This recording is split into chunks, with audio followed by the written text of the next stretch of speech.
নিজের বিশ্ববিদ্যালয়ের সামনের একটি দোকানে বসে বন্ধুদের সঙ্গে আড্ডা দিচ্ছিলেন প্রাইম এশিয়া বিশ্ববিদ্যালয়ের শিক্ষার্থী জাহিদুল ইসলাম পারভেজ।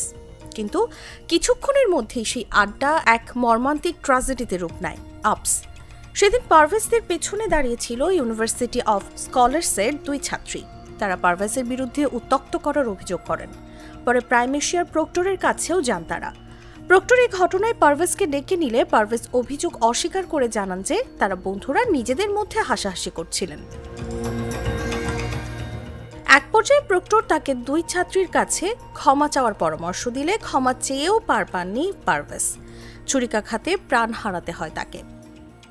এ ঘটনার পর থেকে ফোন বন্ধ করে মামা শ্বশুরের বাড়িতে আত্মগোপনে থাকলেও অবশেষে শেষ রক্ষা হল না হত্যা মামলায় প্রধান আসামি মেহরাজ ইসলাম। বুধবার গাইবান্ধা থেকে গ্রেফতার করা হয় তাকে। আমরা নজরে রাখার পরে প্রথমে জানতে পারি উনি বগুড়াতে গিয়েছেন। পরবর্তীতে সে তার লোকেশন চেঞ্জ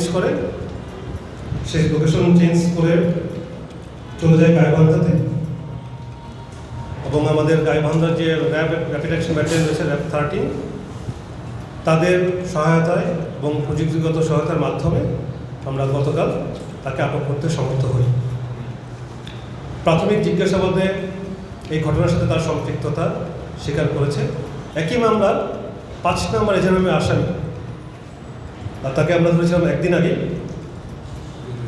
হৃদয় মিয়াজি, কুমিল্লা থেকে র্যাব 11-এর সহায়তা ধরেছি, মানে মামলা হওয়ার 48 ঘন্টার মধ্যেই। এবং অন্যান্য যারা অভিযুক্ত আছে, টোটাল 8 জন সহ আরও অবগত রয়েছে।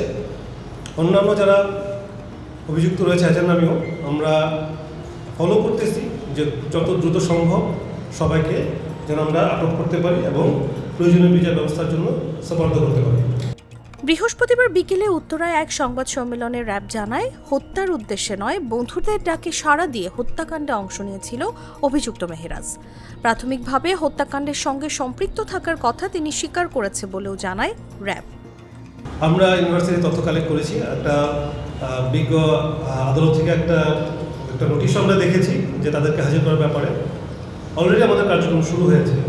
আমি প্রথমেই বললাম যে ঘটনা ঘটার পরবর্তীর সাথে সাথেই সবাই আমাকে মোবাইল বন্ধ করে কাটা খাতে কয়েকদিনের জন্য, যার ফলশ্রুতিতে একটু সময় লাগে। তাদেরকেও আমরা অলরেডি অনেক কিছু আমরা আগিয়েছি। আমি বলবো যে যত বেশি তথ্য দেওয়া হয় আসলে তত কষ্ট হয়ে যায় অপরাধীদেরকে ধরা পাবলিকলি। আমরা চেষ্টা করতেছি। এজন্য আমরা যে কজন আছে এখান থেকে আরও কিছু নতুন লিড পাচ্ছি আমরা। একই সাথে যে দুজনের কথা জিজ্ঞেস করলেন দুই ছাত্রী, তাদের ব্যাপারেও আমাদের তথ্য রয়েছে। আমরা চেষ্টা করতেছি অনেক দ্রুত তাদেরকে ধরার জন্য।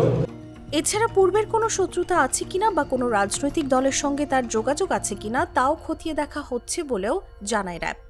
তাসলিমা তিথি, জাগো নিউজ। মাঠের অলরাউন্ডার আমি, আর ঘরের allrounder Tylox. Tylox toilet cleaner, clean মানেই টাইলক্স।